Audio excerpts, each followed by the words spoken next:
माननीय रक्षा मंत्री जी, आपकी सभी दलों के नेताओं से चर्चा हुई थी, आप आग्रह कर दें एक बार। अध्यक्ष महोदय,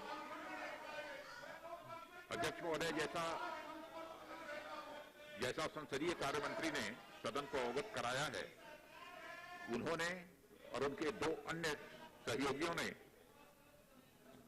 श्री अर्जुन मेघवाल और मुरलीधरन जी ने, अधिकांश दलों के जो ग्रुप लीडर्स हैं उनके साथ उन्होंने बातचीत की है और बहुत सारे लोगों से मैंने भी बातचीत किया है कि असाधारण परिस्थितियों में यह संसद की कार्रवाई इस बार हम लोगों को करनी पड़ रही है। इसमें आप सभी का सहयोग चाहिए, क्योंकि केवल 4 घंटे के लिए ही सदन चलेगा। इसलिए मैंने अनुरोध किया था कि क्वेश्चन आवर इसमें न हो, बल्कि आधे घंटे का एक 0 आवर हो कि यदि किसी को कोई प्रश्न पूछना है, अपनी किसी आशंका का समाधान करना है, तो उस आधे घंटे में वह कर सकते हैं। अधिकांश राजनीतिक पार्टी के जो नेतागण हैं, उन्होंने अध्यक्ष महोदय अपनी सहमति दी थी और उससे आपको अवगत कराया गया था। तत्पश्चात आपने यह फैसला किया था कि जो संसद की कार्रवाई चलेगी उसमें क्वेश्चन आवर नहीं होगा। मैं सभी सम्मानित सदस्यों से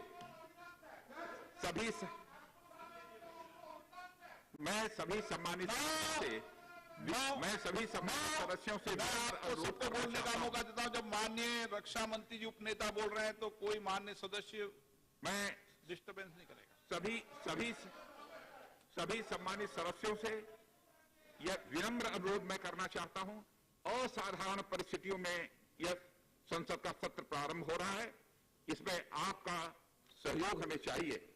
और साथ ही मैं इस बात की भी जानकारी आपको देना चाहता हूं कि अनस्टार्ड क्वेश्चंस के माध्यम से जो कुछ भी आप पूछना चाहते हैं पूछ सकते हैं, मंत्रीगण उसकी जानकारी देंगे। यदि अनस्टार्ड क्वेश्चन की रिप्लाई से आप संतुष्ट नहीं होते हैं तो आप चाहें तो 0 आवर के दौरान भी उसका क्लैरिफिकेशन संबंधित मंत्री से पूछ सकते हैं। इसलिए मैं आप सभी लोगों से विनम्रतापूर्वक अनुरोध करता हूं, कृपया संसद की कार्रवाई चलने में अपना पूरा सहयोग दें। धन्यवाद। राजनाथ सिंह जी ने कहा कि अनस्टार्ट क्वेश्चन, सर हर दिन 230 अनस्टार्ट क्वेश्चन, साथ में अगर आप चाहे तो 25 और जोड़ सकते हैं, तो 230 प्लस 25 जोड़ सकते हैं अनस्टार्ट, लेकिन स्टार्ट में 20 क्वेश्चन आप नहीं ला सकते। ये कैसे समझाओगे आप? और किसी को इन्फॉर्म करना मतलब कंफर्म करना नहीं। आपने जरूर इन्फॉर्म किया है। माननीय सदस्यगण, प्रश्नकाल के विषय में अध्यक्ष महोदय, मैं यह भी आप जानकारी देना चाहूंगा सदन को कि इस संबंध में श्री अधीर रंजन चौधरी जी से हमारी बात हुई थी और उन्होंने अपनी सहमति दी थी। माननीय सदस्यगण, एक मिनट। माननीय सदस्यगण, प्रश्नकाल के विषय में मैंने आपकी बात को ध्यानपूर्वक सुना है, आपकी भावनाओं को भी समझ लिया है, परंतु इस वैश्विक संकट की इस घड़ी में मैं आपसे अपेक्षा रखता हूं कि आप परिस्थितियों को समझते हुए सदन को सुचारू रूप से संचालन में सहयोग करेंगे।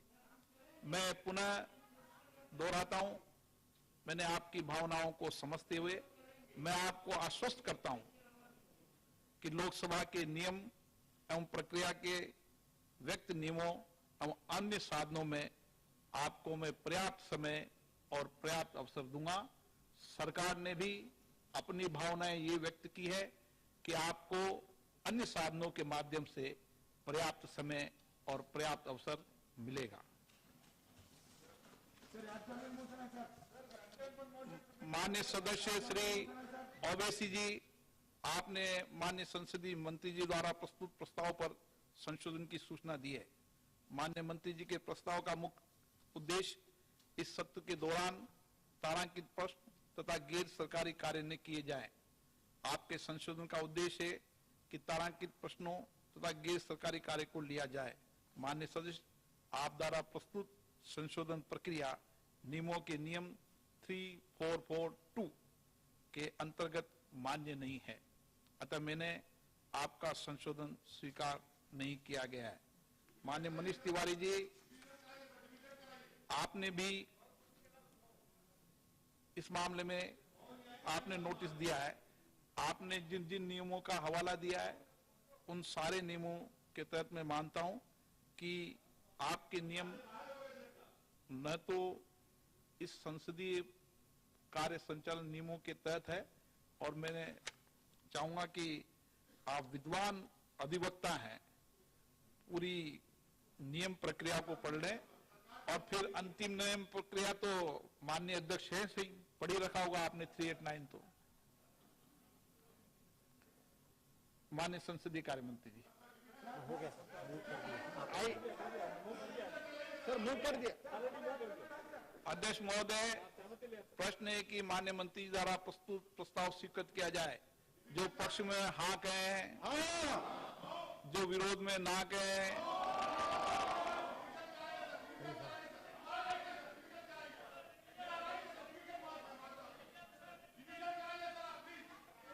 माननीय सदस्यगण प्लीज,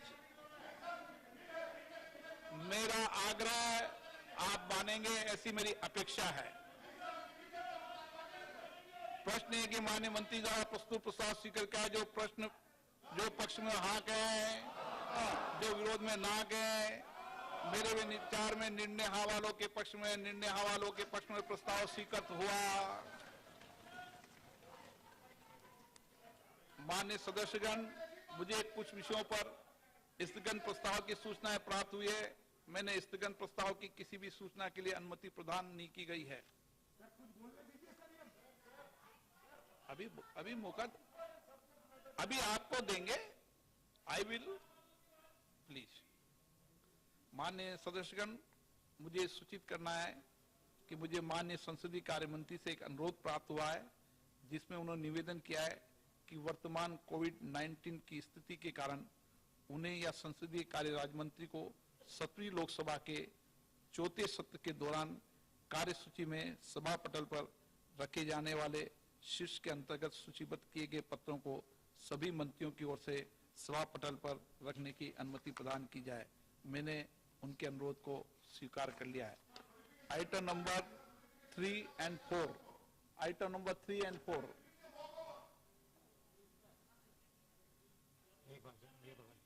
श्री अर्जुन मेघवाल जी। अध्यक्ष महोदय, मैं आपकी अनुमति से आज की कार्यसूची में मेरे नाम के आगे क्रमांक संख्या 4 पर अंकित दस्तावेज सदन के पटल पर रखता हूं। मैं एक साथ कर दूं। तो अध्यक्ष महोदय, मैं आपकी अनुमति से आज की कार्यसूची के क्रम संख्या 3 पर और 4 पर अंकित दस्तावेज सदन के पटल पर रखता हूं। बालू जी, एक मिनट। सीनियर नेता आपके साथ ही हैं। बैठे बालू जी को बैठकर बोलने में बहुत तकलीफ है। Sir, thank you very much, sir. Sir, with the great anguish and pain, I would like to draw the kind attention of this August House and also Government of India about the sad plight of 12 students who had committed suicide, all from a rural background, because of NEET examination. Sir, they have passed +2 in state board examination, but at the same time, the examination, the NEET examination, National Eligibility and Entrance Test, are conducted only in CBSE syllabus. So, within a month after +2 result, within a month they have to go through, they have to enter into NEET examination, and they are clueless. And because of that, without knowing any subject matter which is being asked in CBSE examination, so CBSE syllabus, the people are standard, and at the same time they are helpless, they are committing suicide, sir. Sir, the budding young doctors, the future doctors of India, they have committed suicide, sir. Sir, what has happened? Even in the passing the state board examination, GOI Government of India had he has created a National Medical Commission NEET examination. This NEET examination has to be throughout India, it has to be conducted. Sir, I could, a student, a girl student by name Anita from Marivur district, a Dalit girl, has passed, had committed suicide. Not only that girl, sir, there are 12 such incidents. Anita from Ariyur, Subhasri from Trichy. Please conclude, Mr. Sadashiya, please conclude. Pratibha from Viluppuram, Kirtana from Viluppuram, Vaishnushri from Tanjavur, Manisha from Viluppuram, Subhasri from Coimbatore, Vignesh from Mariyur, Jyoti Durga from Madurai, Mr. Sadashiya, आप detail में नाम लिखने के लिए all the students, they were committed suicide because of the syllabus, which they have not gone through. They are not conversant with the CBSE syllabus. They have gone through. They have studied only in state board examinations, state board syllabus. But syllabus is changed. But the examination is being conducted in another syllabus. So what is the way out, sir? What is the way out? They are simply committing suicide. Sir, the government. मैं सरकार को sir आपके जरिए मैं सरकार को ध्यान आकर्षण करना चाहते हैं sir already mic is Both the Administrative Ministry and Home Ministry has not entered. There is a President of India has retired. So government of India is quietly responsible for the entire episode. Sir मैं आपकी जरिए ये सरकार को और खासकर हमारी देश की रक्षा मंत्री को ध्यान आकर्षण करना चाहता है वह लुको ना ध्यान आकर्षण करना चाहते हैं कि कई महीनों से सारे हिंदुस्तान के लोग भारी तनाव में हैं क्योंकि हमारे सीमा में माननीय चीन और सदस्य हिंदू बिजनेस एडवाइजरी कमेटी मीटिंग होगी जब सर चर्चा एक करेंगे। Minute no sir Shri advocate बैठकर राजनाथ सिंह भी राजी है सर आज भी देखिए आज भी खबर छापी है China watching no no advocate शून्यकाल अभिलंब मान्य सदस्य बिजनेस एडवाइजरी कमेटी में बात होगी संवेदनशील मुद्दा है संवेदनशील मुद्दा पर संवेदनशील तरीके से अपनी बात को कहना चाहिए no advocate Dean Kuriakose okay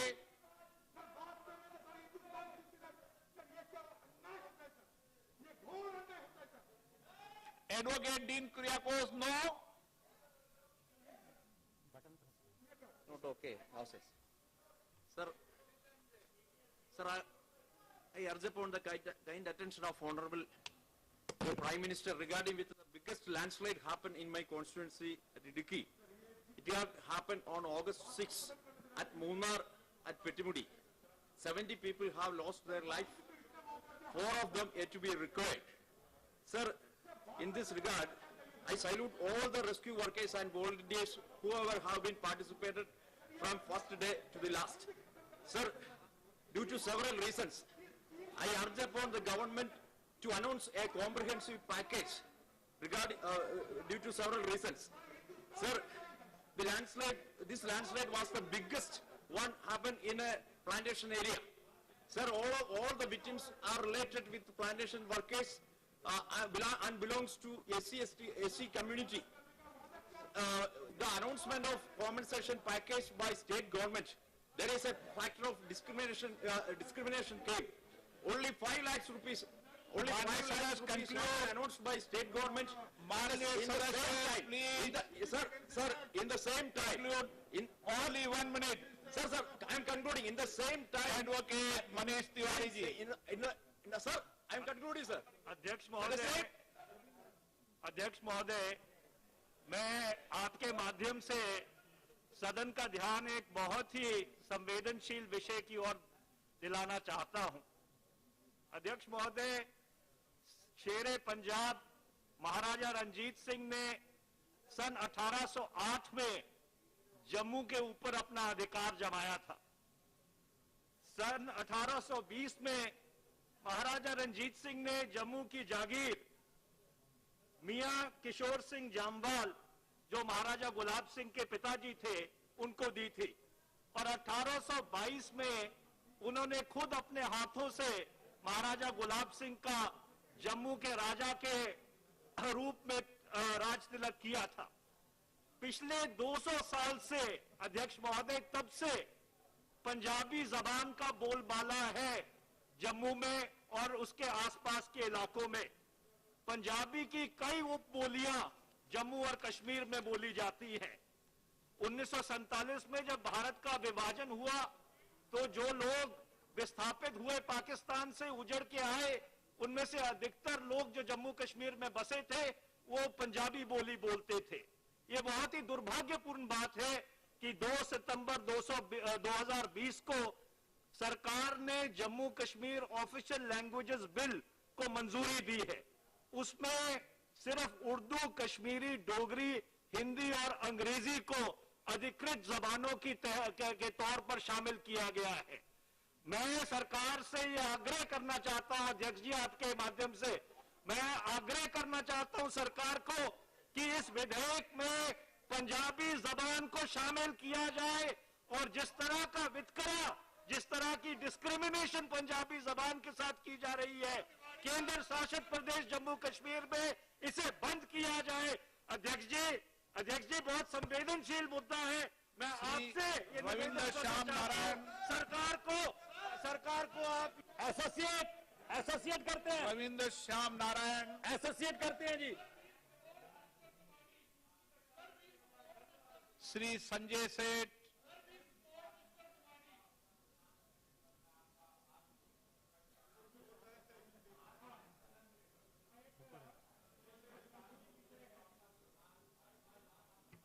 आप बोलो। अध्यक्ष जी जोहार। मैं झारखंड में आदिवासी समुदाय का धर्मांतरण के मुद्दे पे अपना प्रश्न रखना चाहता हूं।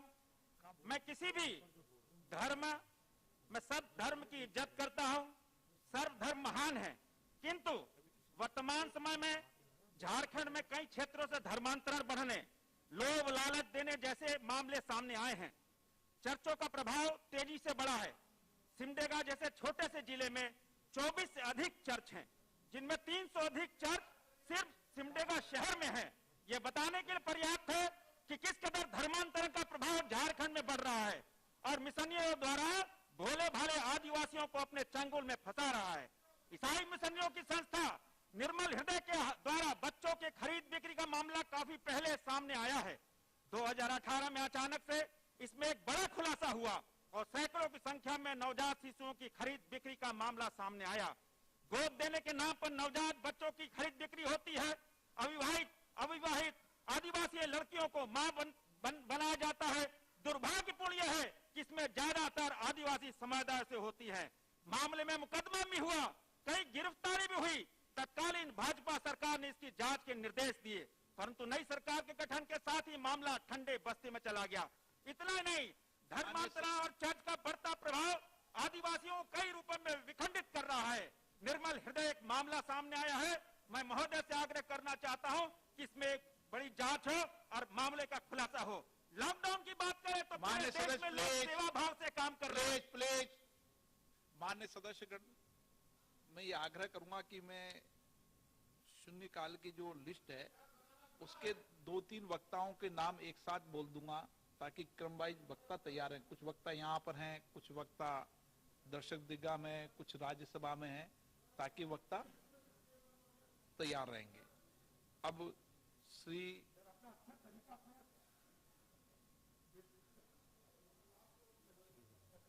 रविंद्र जी,